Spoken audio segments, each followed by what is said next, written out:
Merci beaucoup Jérôme pour ces explications. Au-delà des médicaments et des masques, Emmanuel Macron a encouragé dimanche soir les relocalisations, c'est le mot du jour ou de la semaine.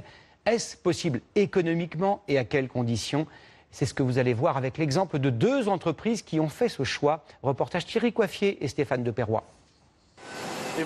Il y a encore 3 ans, Christophe Lacombe faisait fabriquer ses volets en Roumanie. Et puis un jour, il décide de rapatrier toute sa production en Charente-Maritime, dans le village où il est né. Par conviction, dit-il.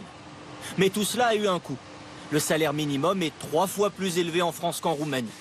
Alors certes, il économise les coûts de transport, mais pour rester compétitif, Christian a dû innover et investir dans des machines qui permettent d'optimiser la quantité de bois nécessaire à la fabrication d'un volet. En faisant cette économie de matières premières, plus en automatisant quelques postes, comme vous l'avez pu voir tout à l'heure, eh bien on arrive aujourd'hui à un prix qui est largement aussi compétitif que de le faire à l'étranger.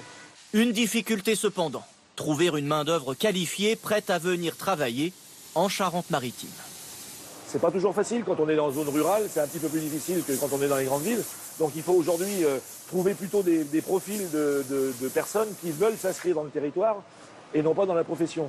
Bien sûr, depuis, il ne manque pas de valoriser l'origine française de ces produits. C'est le cas aussi de l'entreprise Lucibel, spécialiste des systèmes d'éclairage à ampoule LED. Il y a 6 ans, elle quitte la Chine et relocalise sa production en France, en Normandie. Elle aussi a revu sa façon de produire pour rester compétitive. Mais réunir toutes ces activités dans un même lieu, production et recherche-développement notamment, lui a conféré un avantage par rapport à ses concurrents. Le client va me dire, moi je veux ce produit-là, mais j'ai une contrainte en termes de longueur. Donc on va pouvoir très rapidement dessiner les évolutions et les lancer en production.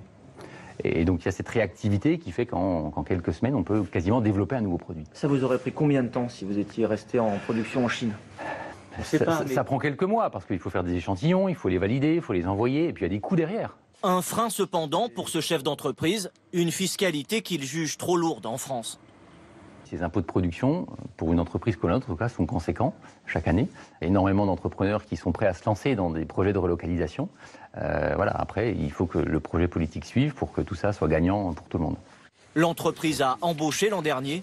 Elle compte aujourd'hui 40 salariés. Des relocalisations qui, si elles